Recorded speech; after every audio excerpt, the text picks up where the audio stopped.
Hello friends, कैसे हैं आप लोग? आई होप बहुत अच्छे होंगे। और मैं एडवोकेट रेखा सिंह आप सबका वेलकम करती हूँ अपने यूट्यूब चैनल पे। और हम लोग जो पढ़ रहे थे वो हम सीआरपीसी पढ़ रहे थे, जिसमें ऑलरेडी हम सेक्शन 6 से 9 तक 6 से 8 तक पढ़ चुके हैं। और आज का जो हमारा सेक्शन है वो सेक्शन 9 है। और ये जो हम सीआरपीसी पढ़ रहे हैं वो उत्तराखंड एपीओ के पर्पज से पढ़ रहे हैं। ओके, तो चलिए ज़्यादा टाइम आपका ना लेते हुए सेक्शन को स्टार्ट करते हैं। तो देखिए सेक्शन 9 क्या कहता है, सेशन न्यायालय। ठीक है, तो सेशन न्यायालय जो है यानी सेशन कोर्ट जो है उसका 9 का सबसेक्शन 1 क्या कहता है कि राज्य सरकार प्रत्येक सेशन खंड के लिए एक सेशन न्यायालय स्थापित करेगी। यानी कि स्टेट गवर्नमेंट जो है वो सेशन खंड के यानी जो डिस्ट्रिक्ट है ना, वहाँ पर एक सेशन न्यायालय स्थापित करेगी, यानी कि एक सेशन कोर्ट को क्या करेगी, एस्टैब्लिश करेगी। ठीक है, अब जैसे ये कोर्ट स्टैब्लिश, अब तो कोर्ट बन गई। अब कोर्ट बन गई तो आगे क्या, तो सेक्शन 9 का सबसेक्शन 2 क्या कहता है कि प्रत्येक सेशन न्यायालय में एक न्यायाधीश पीठासीन होगा जो उच्च न्यायालय द्वारा नियुक्त किया जाएगा। यानी कि अब सेशन कोर्ट में जो जज होगा वो कौन अपॉइंट करेगा, वो हाई कोर्ट अपॉइंट करेगी। ठीक है, तो सेशन जज हमेशा जो होगा उस डिस्ट्रिक्ट में एक ही होगा। ठीक है, एक न्यायाधीश पीठासीन होगा ना, उसको कौन अपॉइंट करेगा, हाई कोर्ट नियुक्त करेगा। ठीक है, तो कोर्ट किसने बनाई, इस्टेब्लिश करी, स्टेट गवर्नमेंट ने। और जज किसने अपॉइंट करा, हाई कोर्ट ने। अब 9 का सबसेक्शन 3 क्या कहता है कि भाई हाई कोर्ट जो है अपर सेशन न्यायाधीश यानी एडिशनल सेशन जज और सहायक सेशन न्यायाधीश यानी कि असिस्टेंट सेशन जज को भी सेशन न्यायालय में अधिकारिता का प्रयोग करने के लिए नियुक्त कर सकता है। यानी जहां उसने सेशन जज को अपॉइंट करा है वहीं पर वो एडिशनल सेशन जज यानी अपर सेशन न्यायाधीश और सहायक सेशन न्यायाधीश यानी असिस्टेंट सेशन न्यायाधीश को भी सेशन कोर्ट के में अधिकारिता, जो उसका राइट है, जो उसके पावर है, उसको यूज करने के लिए क्या कर सकता है, अपॉइंट कर सकता है। ठीक है, उसके बाद आता है 9 का सबसेक्शन 4। अब 9 का सबसेक्शन 4 क्या कहता है, भाई उन्होंने क्या कहा, कोर्ट बन गई है ना, राज्य स्टेट गवर्नमेंट ने कोर्ट बना दी, हाई कोर्ट ने उसमें जज अपॉइंट कर दिया। इसके अलावा हाई कोर्ट ने सेशन जज के अलावा 2 जज और अपॉइंट कर दिए, अपर सेशन न्यायाधीश और सहायक सेशन न्यायाधीश। अब बात क्या आई कि भाई हाई कोर्ट के द्वारा सेशन खंड का एक सेशन न्यायाधीश दूसरे खंड का अपर सेशन न्यायाधीश भी नियुक्त किया जा सकता है। जैसे मान लीजिए हाई कोर्ट ने एक डिस्ट्रिक्ट में उसको सेशन जज बनाया, लेकिन जब वो दूसरे डिस्ट्रिक्ट में उसको भेजेगा तो क्या कर सकता है, उसी जज को कौन सा जज बना सकता है, अपर सेशन न्यायाधीश एडिशनल सेशन जज के तौर पे उसको वहाँ अपॉइंट कर सकता है। ठीक है, और ऐसी अवस्था में वो मामलों को निपटाने के लिए, यानी मान लीजिए कोई ऐसी कंडीशन हो गई है जिसमें मामले निपटाने हैं, तो दूसरे खंड के ऐसे स्थान या स्थानों पे बैठ सकता है जिसे हाईकोर्ट निर्देश दे। यानी वो पहले से दूसरे खंड में आया ना, पहले डिस्ट्रिक्ट से दूसरे डिस्ट्रिक्ट में आया, अपर सेशन न्यायाधीश बन के, तो वहाँ से रिलेटेड जो भी दूसरे खंड से रिलेटेड जो स्थान होंगे, जो प्लेस होंगे, उनको वो यूज़ कर सकता है, बैठ सकता है वहाँ पर किसके निर्देश पे, हाई कोर्ट की डायरेक्शन पे। ठीक है, जो भी हाई कोर्ट उसको डायरेक्शन दे या ऑर्डर दे। ठीक है, अब आता है सेक्शन 9 का सब सेक्शन 5। तो देखिए इस 9 का सब सेक्शन 5 क्या कहता है कि जहां किसी सेशन न्यायाधीश का पद रिक्त होता है, अब क्या हुआ भाई, जज है ही नहीं, जज की सीट खाली है। आप लोगों ने अगर प्रैक्टिस में होगी तो आपको पता होगा कि कई बार सेशन कोर्ट में सेशन जज नहीं होता है, क्योंकि वहाँ से मान लीजिए उसका ट्रांसफ़र कर दिया, सीट खाली है, या मान लीजिए वो रिटायर हो गए, वो सीट खाली है, तो अब क्या करेगा हाईकोर्ट, किसी ऐसे अर्जेंट आवेदन में, यानी कि बहुत ही कुछ अर्जेंट कोई एप्लीकेशन लगी है, जैसे बेल हो सकती है, अपील हो सकती है, स्टे ऑर्डर हो सकता है। ठीक है, तो वहाँ पर क्या होगा, और वो क्या है, वो सेशन कोर्ट में के समक्ष है या फिर वहाँ पे पेंडिंग है। ठीक है, तो क्या होगा, अपर या सेशन न्यायाधीश द्वारा उसको क्या कर सकते हैं, उसका निपटारा किया जा सकता है। या फिर अपर और सहायक सेशन न्यायाधीश भी ना हो, एडिशनल और असिस्टेंट भी न्यायाधीश नहीं है, तब क्या होगा, तो उस सेशन खंड का यानी उसी डिवीजन का, ठीक है, जो मुख्य न्यायिक मजिस्ट्रेट है यानी सीजेएम जिसको हम बोलेंगे, चीफ जुडिशियल मजिस्ट्रेट के द्वारा निपटाए जाने की व्यवस्था कर सकता। अब ये सब कौन कर रहा है, ये सब हाई कोर्ट कर रहा है। ठीक है बाबू, और ऐसे प्रत्येक न्यायाधीश या मजिस्ट्रेट्स को ऐसे आवेदन पे कार्यवाही करने की अधिकारिता होगी। यानी कि जो भी न्यायाधीश, जज या फिर जो मजिस्ट्रेट है, अगर ऐसी एप्लीकेशन पे, ऐसे आवेदन पर अगर कोई सुनवाई कर रहा है, कार्यवाही कर रहा है, या उसका ट्रायल चला रहा है, या उसमें कोई भी ऑर्डर दे रहा है, ठीक है, तो ये माना जाएगा कि उसको उस चीज़ को करने का राइट था। ठीक है, अब आती है बात 9 के सबसेक्शन 6 की। तो सबसेक्शन 6 क्या कहता है? सेशन न्यायालय समानता अपनी बैठक ऐसे स्थानों पे करेगा जो हाईकोर्ट अधिसूचना द्वारा विदिष्ट करे। यानी अब हाईकोर्ट क्या है, सेशन कोर्ट का कोई भी अगर मान लीजिए बैठने का स्थान है या जगह कोई सी भी है, वो अगर उसको डिसाइड करनी है तो कौन करेगा? हाईकोर्ट करेगा और अपने नोटिफिकेशन के द्वारा करेगा, ठीक है। किंतु यदि किसी विशेष मामले में, लेकिन मान लीजिए कोई कुछ स्पेशल कोई मैटर है तो सेशन न्यायालय की ये राय है, तो सेशन न्यायालय क्या करेगा? आप ये राय देगा कि भाई सेशन खंड के किसी अन्य स्थान पर बैठक करने से पक्षकार और साक्ष्यों को सुविधा होगी। यानी कि वो हाईकोर्ट को ये बताएगा, भाई ये तो क्या दिया कि हाईकोर्ट की नोटिफिकेशन करेगा कि भाई आप यहाँ पर बैठ सकते हो, यहाँ पर ये चीज़ कर सकते हो, ठीक है। लेकिन मान लीजिए कोई विशेष मैटर है, कोई स्पेशल मामला है, तो सेशन कोर्ट क्या करेगा? उसमें राय देगा, यानी कि अपनी बात रखेगा कि भाई सेशन खंड के, यानी कि जो सेशन का जो ये जिला है वहाँ पे अन्य स्थान पे अगर वो इसके अलावा किसी अन्य स्थान पे बैठता है, ठीक है, सेशन खंड के किसी अन्य स्थान पे बैठक करने से क्या होगा? जो पार्टीज हैं या जो विटनेस है उन्हें सुविधा होगी, ठीक है। तो वह क्या करेगा? अभियोजन और अभियुक्त की सहमति से मामले को निपटाने के लिए, यानी कि जो अभियोजन है यानी कि विक्टिम और अभियुक्त जो है वो एक्यूज की सहमति से, उनकी कंसर्ट से उस मामले को निपटाने के लिए या उसमें साक्षी या साक्ष्यों की परीक्षा करने के लिए उस स्थान पर बैठक कर सकता है, ठीक है। किस चीज़ के लिए? मैटर को निपटाने के लिए, या फिर विटनेस या बहुत सारे विटनेसों की जो उनका एग्जामिनेशन होगा वो उस स्थान पर बैठक कर सकता है।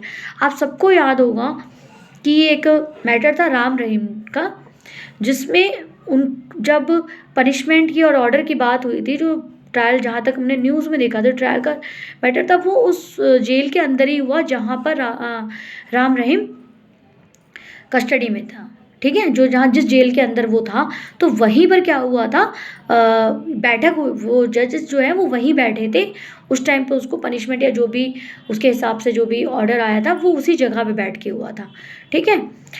तो ये किस चीज़ के वे में था? ये सुविधा के वे में था, ठीक है। तो हाईकोर्ट भी इस चीज़ को डायरेक्शन दे सकती है नोटिफिकेशन में, या फिर सेशन जज भी इस चीज़ का अपनी राय रख सकता है कि भाई अगर आप इस स्थान पे इस चीज़ को करोगे तो वहाँ पे मैटर निपट जाएगा और सुविधा होगी, किसको होगी? अभियोजन को, और एक्यूज की सहमति से वो वहाँ पर कर सकेगा, ठीक है। तो आई होप आपको ये सेक्शन 9 क्लियर हो गया होगा। देखिए इसमें एक्सप्लेनेशन भी है जो कहता है इस संहिता के प्रयोजन के लिए नियुक्ति के अंतर्गत सरकार द्वारा संघ या राज्य के कार्यकलापों के संबंध में किसी सेवा या पद पर किसी व्यक्ति की प्रथम नियुक्ति या पदस्थापना या पदोन्नति नहीं है, जहां किसी विधि के अधीन ऐसी नियुक्ति, पदस्थापना या पदोन्नति सरकार के द्वारा की जानी अपेक्षित है। यानी यहाँ नियुक्ति की जो बात की गई है वो किसी लॉ के अधीन, ठीक है, नियुक्ति और पद स्थापना या पदोन्नति सरकार द्वारा की जाने की अपेक्षित है, यानी कि उसके द्वारा की गई बात को, लॉ के द्वारा की गई बातों को ये नियुक्ति बात कर रहा है। अभी ये नियुक्ति वो नहीं है जो संघ या राज्य किसी को अपॉइंट कर देता है, ये वो नियुक्ति नहीं है, ये लॉ के तहत जो अपॉइंट किया जा रहा है, भाई हाईकोर्ट जो अपॉइंट कर रही है वो एज पर लॉ कर रही है ना, तो वो माना गया है यहाँ पे, ठीक है। चलिए अब देखिए इसमें एक चीज़ है जो जनरली हम लोग नहीं पढ़ते हैं और मुझे लगता है कि पढ़ना चाहिए, वो है अमेंडमेंट, स्टेट अमेंडमेंट, है ना, राज्य संशोधन। क्योंकि देखिए हर सेक्शन का कई बार क्या होता है, स्टेट के पास अपनी भी पावर होती है कि उन सेक्शनों को वो कुछ उसमें बदलाव कर सकते हैं। जैसे आप सबको पता हो शायद कि यूपी में पहले एंटीसेप्टिव बेल नहीं थी, जबकि दिल्ली में एंटीसेप्टिव बेल शुरू से है। यूपी में होगी लेकिन कुछ टाइम बाद वो बंद कर दी गई थी, लेकिन अब फिर दोबारा से चालू कर दी गई। तो ये जो एंटीसेप्टिव बेल का जो प्रोविज़न है वो देखा जाए तो सीआरपीसी में ऑलरेडी है, लेकिन स्टेट ने उसको नहीं कर रखा था, ठीक है, वहाँ की स्टेट के हिसाब से, लेकिन बाद में वो कर दिया गया। तो इसलिए मेरा मानना है कि स्टेट अमेंडमेंट भी आप लोग देख लिया करें, ठीक है, जो कि हमारे बैरक के बिल्कुल नीचे होता है उसी में। तो देखिए क्या कहता है, उत्तर प्रदेश अधिनियम संख्या 1 सन 1984 की धारा 2 द्वारा संहिता की मूल धारा 9 में धारा 5 के पश्चात उपधारा 5A बढ़ा दी जाएगी जो नियमित होगी, ठीक है।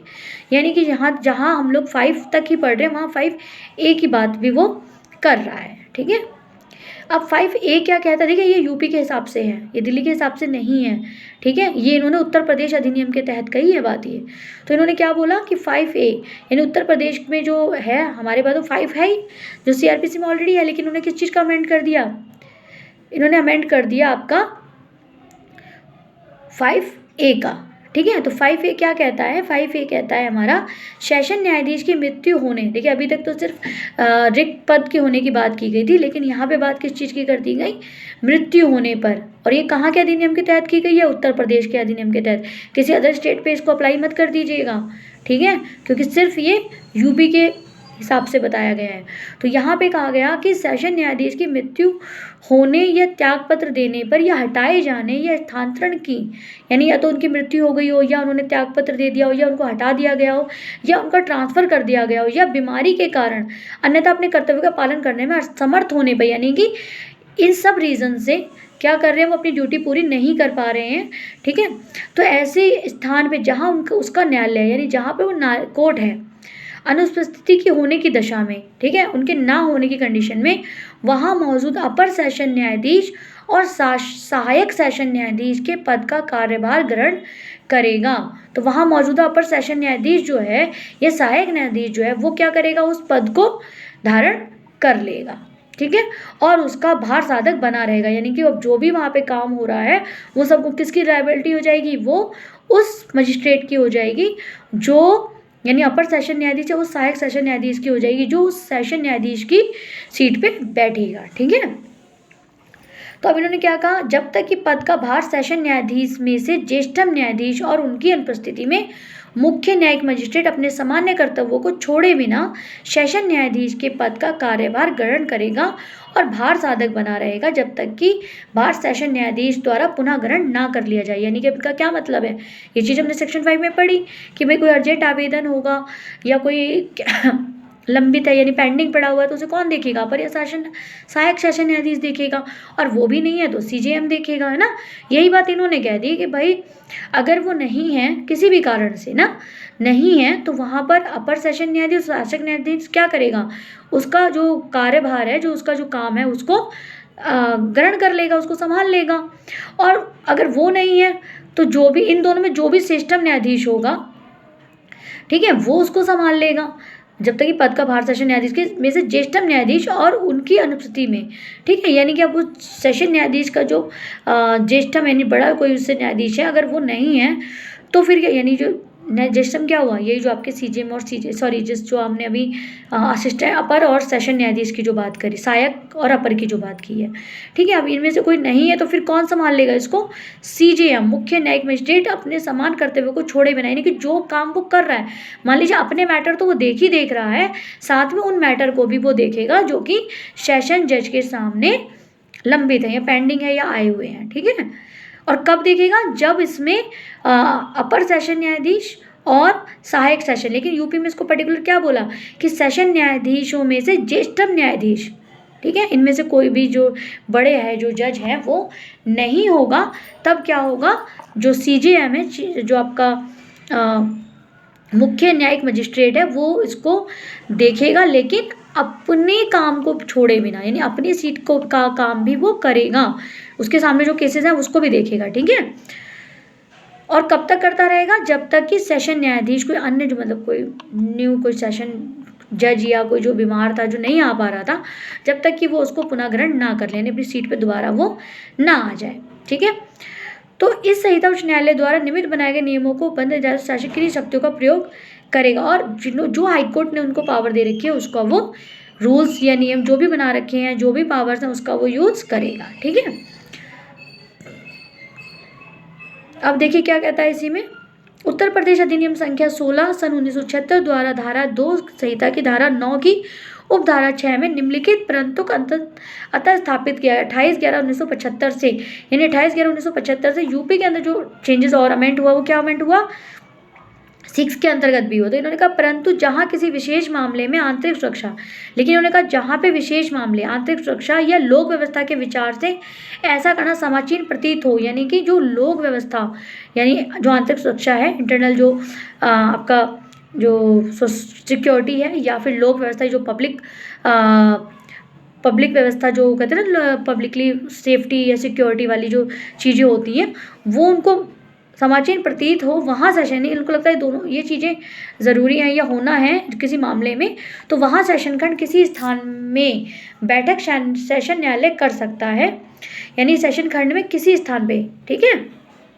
यानी कोई विशेष मामला है जहाँ पर आंतरिक सुरक्षा या लोक व्यवस्था को लेकर कुछ डिसीजन है, तो वो क्या करेगा, किसी भी स्थान पे बैठक सेशन न्यायालय कर सकता है। सेशन न्यायालय क्या करेगा, किसी भी स्थान पर, उसी सेशन खंड में किसी भी स्थान पर अपनी बैठक कर सकता है, या सेशन न्यायालय का तदर्थ उच्च न्यायालय निर्देश दे सकता है, यानी कि हाई कोर्ट भी क्या कर सकता है, उस सेशन न्यायालय को निर्देश दे सकता है।